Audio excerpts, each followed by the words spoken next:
40年前の韓国には異例すぎる前代未聞の未解決事件があったんです。1986年、韓国のキョンギドファソン郡、この地で連続殺人が起こります。そしてこの事件は被害者が全員女性だったんです。そしてそのほとんどが襲われた後に殺害され、見るも無残な姿で遺棄されるという非常に残忍な内容ですが、それだけなら他にも似たような事件はいくつもあるんです。この事件が前代未聞と言われているのには別の理由があります。それは未解決事件としては決してありえない性質のもの。なんとこの事件、犯人が判明してるんです。韓国史上最悪と言われるファソン連続殺人事件。犯人が判明しているにもかかわらず未解決とは一体どういうことなのか。それは数々の偶然が重なってできた完全犯罪だったんです。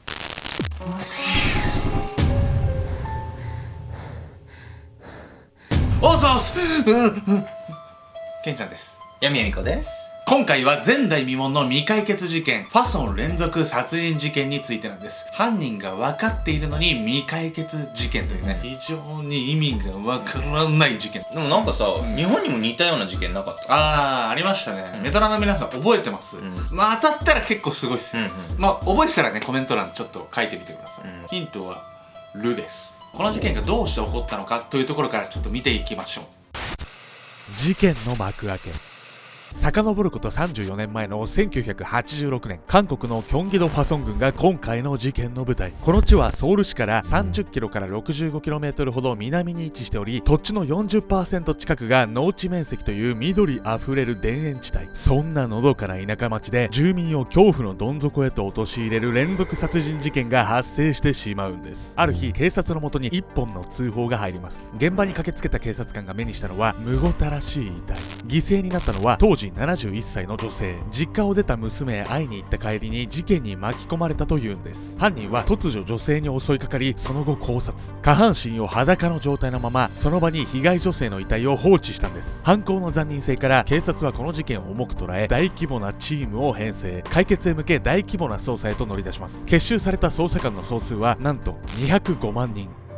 ちょ、多すぎないこれ。もう韓国の人口そんないないのにやばくない？これ多すぎる。ちょっと205万人捜査したらビビる。もしさ、自分がさ犯人でさ205万人自分のこと追ってきてたからさビビるよ。全国の警察が動いたみたいなことなのかもしれないよねこれ。なんかちょっと嘘くさいですよ。まあそれほどね残忍な事件だったんで、もう全リソースをね割こうみたいな意志がね感じられますよね。はい。捜査は事件が起きた町一帯の人々ほぼ全員が対象になりました。指紋を検査した人数はなんと4万人以上。さらに取り調べは2万1000人以上。容疑者としてリストアップした人数はなんと3000人超え。韓国の歴史を見ても過去に類を見ない大規模なものとなったんです。そんな懸命な捜査の結果、目撃証言と状況証拠から犯人像を導き出すことに成功。犯人は25歳から27歳ぐらいで、身長160から170センチほどの痩せ型、声は低く、目は切れ長のつり目、鼻筋が通っていてスポーツ狩りが伸びたような髪型であるということまでが分かったんです。でもだいぶ分かってきて、犯人逮捕も近いんじゃないの？いやいや、もうね落とし穴があるんすよ、このね大規模捜査に。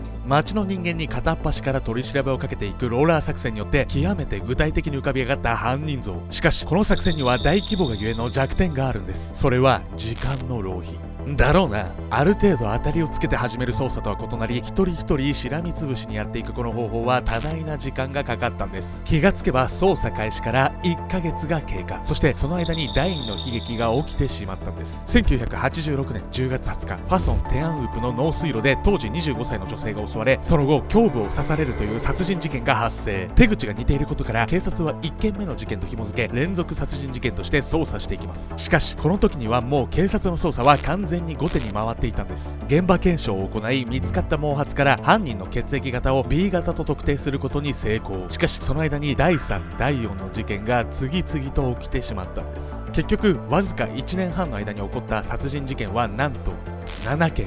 女子中学生や女子高校生といった未来ある若者までもがその犠牲者となってしまったんです。さらにこの7件の事件の後、模倣犯による犯行までもが起きてしまうんです。なんかさ、模倣犯ってさダサいよね。2番煎じだし、犯人がいないから自分もやれば同じ手口だったら捕まんねえわみたいな考えでやるんすよ。なんか盾にとって自分も犯罪を犯そうってことで、なんかワンチャン真犯人の方捕まったら自分の方バレないみたいな、ダサいっすよね全てが。さらに2件の事件が発生し、結果このファソン連続殺人事件は模倣犯による1件の事件を含め合計10件の連続殺人事件となったんです。しかも恐ろしいのが、この10件の事件すべて半径3キロ以内で起きていたんです。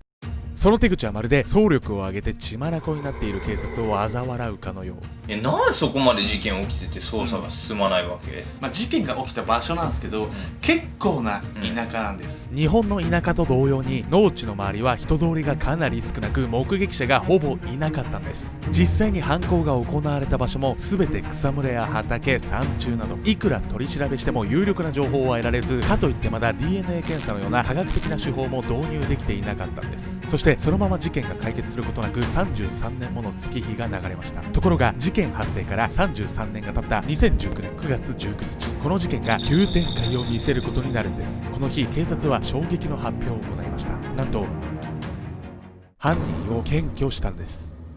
なんで急に今頃になって言い始めるの？マジムカつくわ。実はね、これね、今だからこうなったみたいなのがあってですね、この警察の会見にはある続きがあるんです。犯人の特定方法。ファソン連続殺人事件の犯人を検挙したという警察の記者会見。ここでは他にも2つの衝撃発言が飛び出しました。1つ目は新しい証拠。事件からかなりの歳月が経ったことで、当時はまだ技術的に使えなかった DNA 検査ができるようになったんです。その結果、1人の男が有力な容疑者として浮上。その人物はイ・チュンジェという56歳の男。 DNA 鑑定では計10件の事件のうち3件の事件の証拠品からこのイ・チュンジェの DNA を検出したというんです。そこで早速警察の取り調べがスタートすると、イ・チュンジェはなんとあっさり自白したんです。彼はこのファソン連続殺人事件だけでなく、その他の事件を含め14件の殺人と34件の性的暴力を行ったと堂々と明らかにしたんです。彼は一体なぜ隠そうとしなかったのでしょうか。冒頭でも言った通り、犯人が分かってるのに捕まらないということで、もうね、犯人はイ・チュンジェだっていうことが確実視されてるんですよね。ではね、どうして今までまだ未解決なのかっていうところ気になりますよね。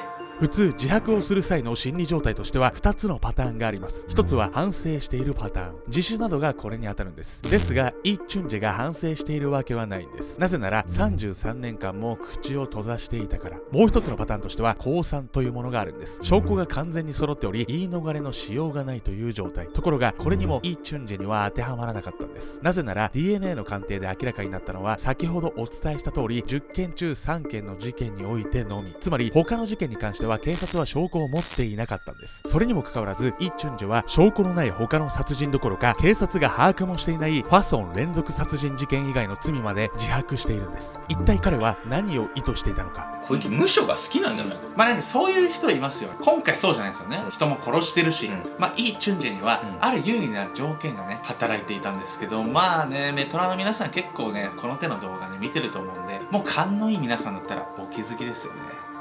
イ・チュンジェが自白したのは2019年。事件からは約33年が経過していました。その時の経過によってこのファソン連続殺人事件はある段階を迎えていたんです。それは時効。韓国の殺人事件にも時効があったっていうことだけどさ、野放しになってんのマジで気に食わない。実はですね、韓国の殺人事件には今時効ないんですよ。じゃあなんでイ・チュンジェが捕まってないと思います？皆さん、法律っていうのはですね、時代とともに進化するっていうところがポイントでしてね、なんとイ・チュンジェが犯罪を犯したその時には時効が撤廃っていう法律はねなかったんです。残念ながら韓国では殺人罪の時効は2015年に撤廃となったんですが、このファソン連続殺人事件の最後の犯行が行われたのは法改正前。ここがポイントで、法改正前の殺人罪に関してはその当時の法律が適用されるんです。そのため現在は時効が廃止されているにもかかわらず、この事件は時効となってしまったんです。ずる賢いイ・チュンジェはこのからくりに気づいていたため堂々と自白したんです。そしてその結果、犯人が判明しているにもかかわらず刑を執行できない未解決事件となってしまったんです。めちゃくちゃもどかしいよ。時効って本来時間が経ちすぎた事件の捜査が難しくなるから、もう調べなくていいよっていう終わりを決めるためのね法律だったんで、本質的にはですよ、犯人は絶対に捕まえたいっていうのは変わんないじゃないですか。だって人も殺してるし、からそういった意味ではもう犯人分かってんだったら捕まえればいいのにって思うんですよね。まあまあそう思うわね。はい、実はイ・チュンジェは当時の捜査段階で3度も容疑者の候補に上がっていたんです。それは彼の住居が殺害現場に近く、外見的な特徴も目撃証言と一致していたから。ところがそれでも彼には逮捕されない理由がありました。それは一体何なのか。先ほど犯人の血液型は B 型であるとお伝えしました。これは現場の遺留物から判明した情報。ところがイ・チュンジェは O 型だったんです。そのため捜査の対象から外れることになり、33年もの間検挙されなかったんです。ですが実際の犯人はもちろんイ・チュンジェでは、なぜ血液型が一致しなかったのか。実はこの原因はなんと警察の捜査ミスだったんです。韓国の警察までクソじゃないのこれ。警察ね、間違ってすんげえいろんな人逮捕しちゃって、自分が犯人だって何にもしてないのに思われたら嫌じゃないですか。だからそのストレスで4人自殺しちゃったんですよ。取り返しつかないですよ。捜査ミスってそういう意味で言えば本当やっちゃいけないしさ、本当の犯人が捕まんないんでのうのうと生きてるわけでしょ。最悪じゃない。そして話はここでは終わらないんです。警察の行った会見には2つの衝撃的発言があったとお話ししました。イ・チュンジェの件はその1つ目に過ぎません。そして2つ目の発言は1つ目のものよりもさらに衝撃的な内容、そして韓国の闇を明らかにするもの。8番目の事件。